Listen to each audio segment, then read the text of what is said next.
Hello, everyone. Welcome to another episode of the podcast, Control or Be Controlled, a podcast designed to help you start thinking differently and take control of your life. Today's guest is Michael T. Brown, licensed professional counselor, author, and principal of Brown's Leadership Consulting. For about 20 years, he has helped individuals, families, and organizations build resilience, improve communication, and navigate life's toughest challenges through counseling, training, and consulting.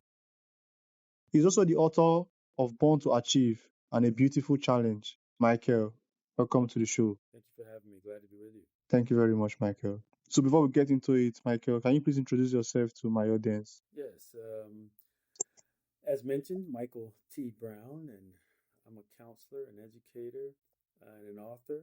And I'm really passionate about helping others achieve and to tap into their optimal ability. And on this podcast, I look forward to sharing more about that and look forward to our conversation. Okay, Michael. So I have a lot of questions for you here right now, and I'm sure my audience will also like to get answers to these questions. So let's get into it.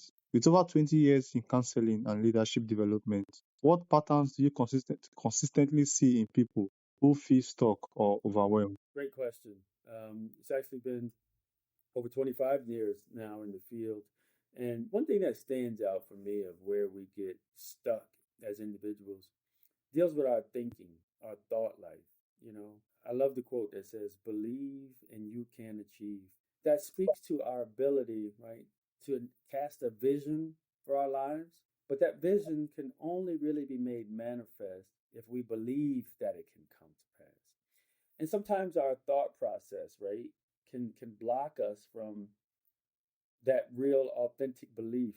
So I'd say a belief deficit and also life, you know, when life's challenges and adversity hits us, it can knock the wind out of us. Or if we've been let down or we've been hurt or if we haven't grown up in successful environments, it can be hard to create a roadmap, right? If we haven't seen that road before.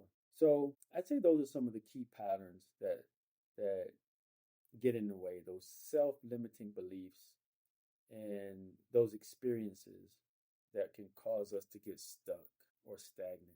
Okay, Michael. When someone's life feels out of control emotionally or mentally, where do you usually begin the process of helping them regain stability? I think it starts in many ways with gratitude. Gratitude allows us to be present and thankful for what we do have.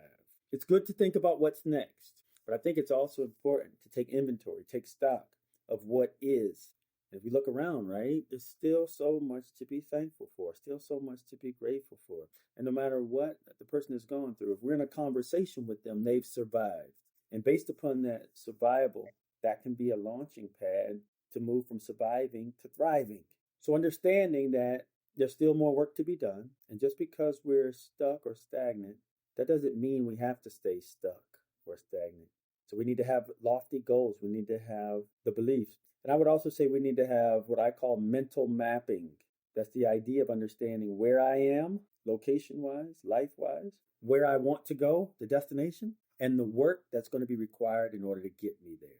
What work do I need to do? Where do I need to take detours or exit ramps to recharge or recalibrate or deal with some issues? Where's my rest stops where I need to refuel? Who are my mentors that can help me? Coaches. I love the African proverb, right? That says it takes a village to raise a child. In that village, that group of supporters that come alongside us when we're weak, who can pour into us, all these components make up that mental map, the GPS mentally before we take it on physically.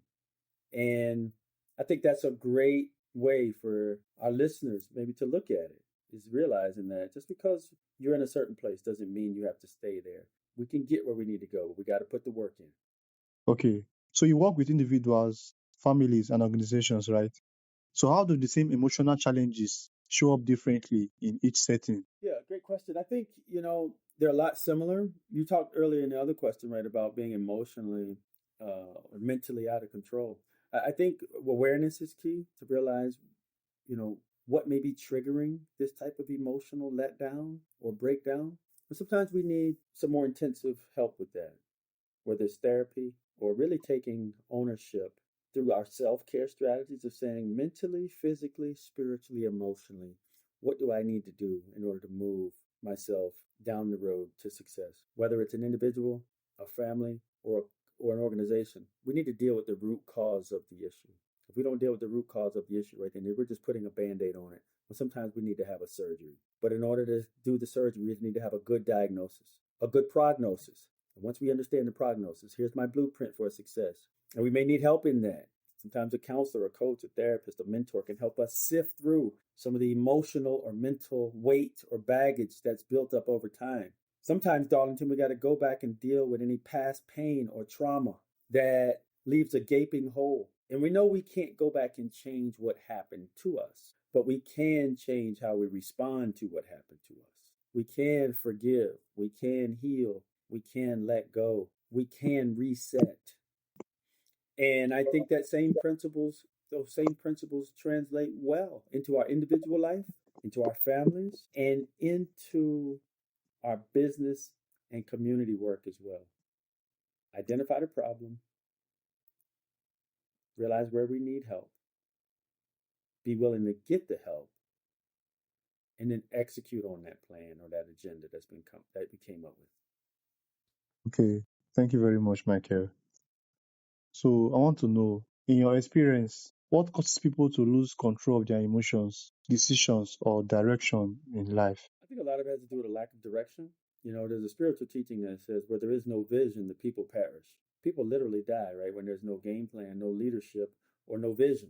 So I think it's so important to cast a vision for our life. What do we want to accomplish? How do we see ourselves? How do we envision ourselves living the lifestyle? Our mental health, what are we doing for it? Our emotional health, our spiritual health, our career health. Understanding that we need to have a roadmap, a vision for all those things can help give us a sense of stability. Stability, right, in many ways is the antidote or a lifeline to being emotionally out of control. You think about a car driving out of control, right? Something happened to the driver. Something went wrong with the driver oftentimes, right? So the driver, the individual needs to say, I can get control. Realize I don't like living out of control. And that things are going to tend to move when I move. So the individual needs to make up in their mind, are they interested in success or are they committed to success? Okay, Michael. So what about those who they had a vision and along the line, because of circumstances, there was like a redirection of their vision, and because of that, they have lost direction in life? How can they get back on track? Sometimes we have to adjust in sports. We have to make halftime adjustments in soccer and football and basketball, you name the sport, right? Oftentimes there's a halftime period. And in that halftime period, we go back and we study the film. What worked, what didn't work? What adjustments do we need to make? Sometimes, Darlington, it's a divine redirection. The door that seemed closed could actually be a new door opening. We don't always understand. So I think that's where for people of faith, we need to tap into our faith and realize that, is it just my plan or is it God's plan? Because if it's God's plan, he's going to, right, do what it takes to help us to reach those goals because he's connected to it. So I think it's important for people to realize that us making personal goals is great. It carries its weight. It's so important. But when we align our goals with God's goals for our life, now can go to the next level because he can open doors. He can do things for us we can't do for ourselves. Faith without works is dead. We can have the faith, but we also got to put the work in. And believe again, dream again. Realize that as long as there's still breath in your body, that means there's more work to do. Study the film. What adjustments do we need to make? Do we have the courage, the discipline, the tenacity to continue to go for it even after there's been setbacks? Failure is not final. Did we learn? Can I grow from it? What are the lessons in it? How can I be better moving forward? It's the person, Darlington, who maybe started a business and it didn't go well the first time, but they learned some lessons and said, I figured it out. This time, I may rally more support. This time, I'll make sure I have enough working capital. This time, I'll make sure I have the right teammates. What are they doing? They studied the film. They're making the adjustments. But it needs to be tied into the mindset of never give up. Continue to move forward. Okay, thank you for that, honestly, because most people are in that situation in their life where they had an original vision for themselves. Now they find themselves in a difficult place where they can no longer move on and they have lost direction. So thank you for that, Michael. Certainly. So Michael, you have And been involved in they may feel that they can't move on. okay, That doesn't mean they can't move on. They might feel like they can't move on. But then somebody may be listening into this right now. You may feel like you can't move on, but you can. Get back up, pick yourself up, dust yourself off, and try again. okay. So you have been involved in resilience training and violence prevention programs. What has that experience taught you about human behavior under pressure? So much, Darlington. Resilience, the ability to bounce back from adversity, is a skill and a gift that just keeps on giving. Because to every life, some rain must fall. We all have some things we're going to have to contend with. My point of contentions might not look like yours. Yours might not look like your neighbor's. But we all have something we need to contend with. Some adversity, right? Some challenges that we're going to face in life. So once we settle that issue, we're going to have some difficulty, some adversity. Then we can prepare to navigate it. Some situations are to be fixed, other situations are to be navigated or managed, or we have to contend with certain things. So, resilience training gives us the strength, gives us tools, gives us strategies to say, when I'm down, what do I need to do? And I just shared some of those principles leading up to this. As far as violence prevention work, one thing that stands out, and I think this translates really well into our personal lives, just like it does for our community life, and that is the whole idea of being proactive, not just being reactive. Proactive individuals understand we ought not just live life on the defense, but that there's some actions we can take to make things better. In violence prevention, one of the key components is understanding who in the community needs resources. Who are the people who might be more prone to commit crimes? Get them the tools, the resource, the support, the encouragement, the training, the employment that they need, because idle hands in many ways is a devil workshop. So you think about people who are terrorizing or creating problems or committing crimes in an area. Oftentimes, right, there's a lack of resources, a lack of education, a lack of training, a lack of mentoring.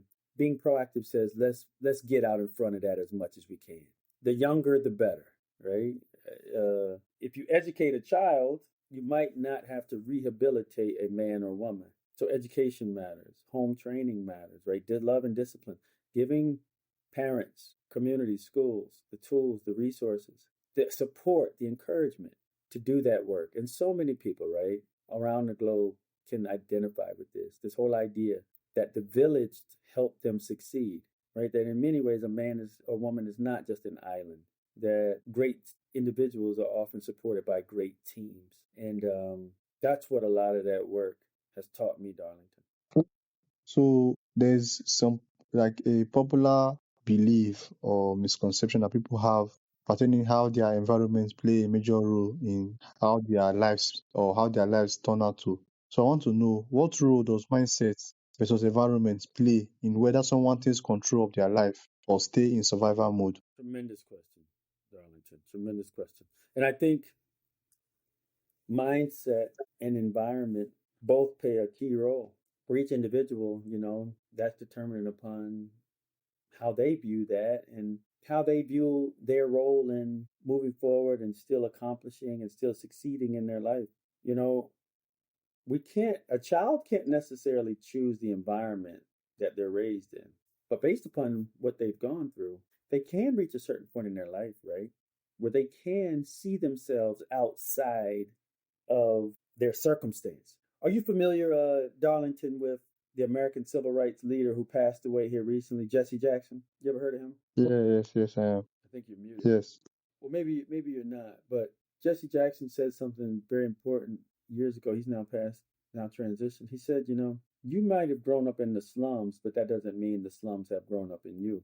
And that speaks to this whole idea, right?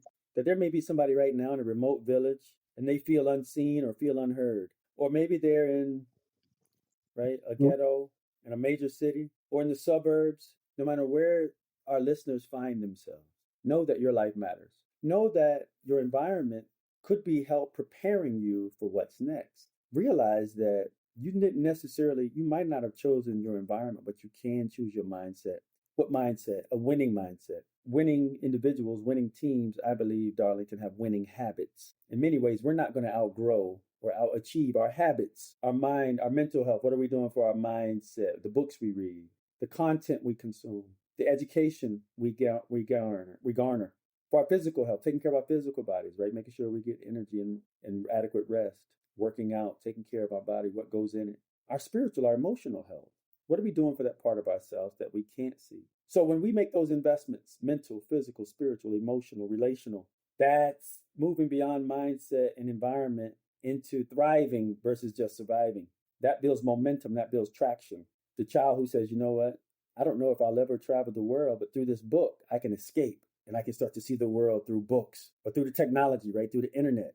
That individual starts seeing themselves in their future.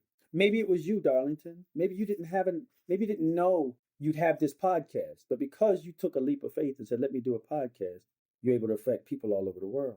An idea followed up with healthy actions and a dream and a belief can go a long way. Yeah. Okay, Michael, that's wonderful. So when people face repeated setbacks, what usually determines whether they grow from it or get stuck in the cycle? You repeat that question again? When people face repeated setbacks, what actually or usually determines whether they grow from it or get stuck in the cycle? Yeah. I think it ties into what we mentioned earlier, that right. If we'll study the film, what happened to me, how much of it is internal, how much of it is external? Is it life happening to me or some of the self-inflicted wounds? The ones that we have more influence over, which I believe is leadership, right? Our ability to make an impact. The internal challenges, we might need help, we might need therapy, we might need more education, knowledge, or training.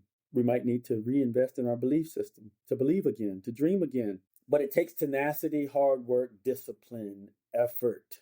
It starts in many ways with a goal, a dream. What are you passionate about? What gives you a sense of purpose? What gives you a sense of drive and motivation? What gives you a sense of value and meaning that you want to add and contribute to the world? I heard it put this way, Darlington: find what you love and never work a day in your life.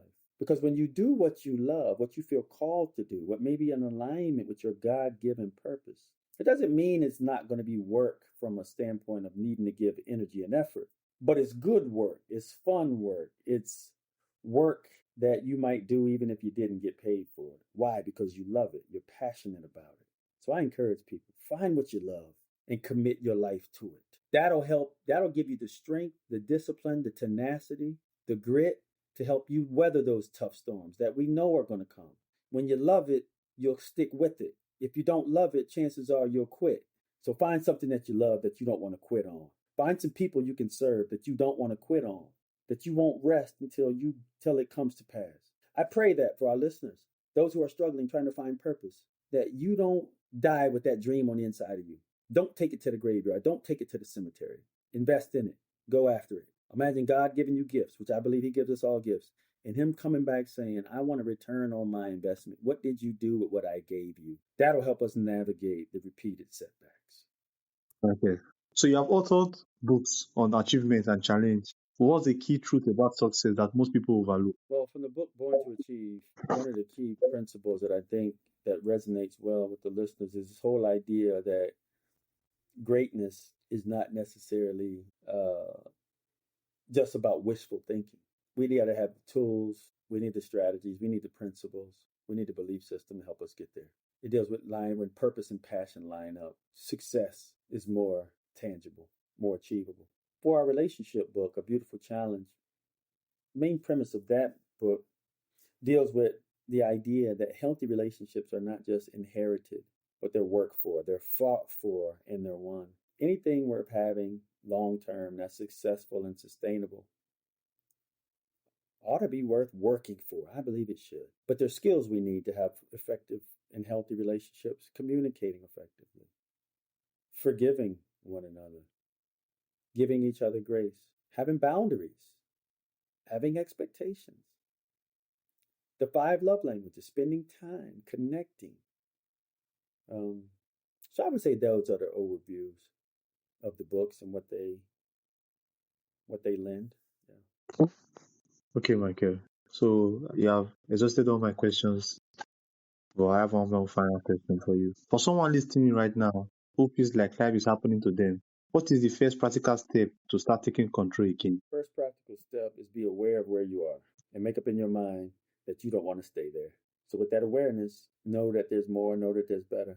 and start staging your comeback. Start creating the mental map of where you are to where you want to go, and lock in, lean in, and say, I'm going to commit through discipline, through hard work, through effort, by building a support team.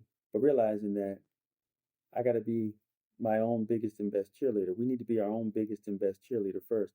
I heard recently a quote that I really like that says, the greatest hand we're going to ever be given is the one that's at the end of our own wrist. The whole idea that God helps those, right, who helps themselves, who are looking for perhaps a hand up, not just a hand out. And if the hand at the end of your own wrist means work needs to be done with it, talent has its place, but there's no substitute for hard work, tenacity, and resilience. So that's what I'd share. Okay, Michael, thank you very much. Thank you for being my guest on this podcast, and thank you for providing value for my audience as well. So before you go, where can my audience learn more about you, about your book, and connect with you as well? Yes, Darlington, I can be found online. People can email me at email@brownsleadership.com. I'm also on LinkedIn. They can find me, Michael T. Brown. On X, formerly known as Twitter, at MTBrown98, at MTBrown98. They can also Google me, Michael T. Brown, LPC. Yeah, I'm not hard to find. And let me thank you, Darlington, for the work you're doing, for sharing this platform with me and with others to help inspire and encourage others. All these things help people, you know, create a roadmap for their lives. So keep up the good work, and thanks for having me. Thank you very much, Michael. Thank you. Also want to thank you for the work you do in helping people as well, for helping people understand themselves more deeply and regain a sense of direction when life feels overwhelming. And to everyone out there who is listening, Michael has taught us that control doesn't start with our circumstances, but it starts with how we respond, how we think, and how we choose to show up. Until next time, I will see you again on another episode of this podcast. Take control or be controlled. Thank you, Michael. Take care. God bless. Peace.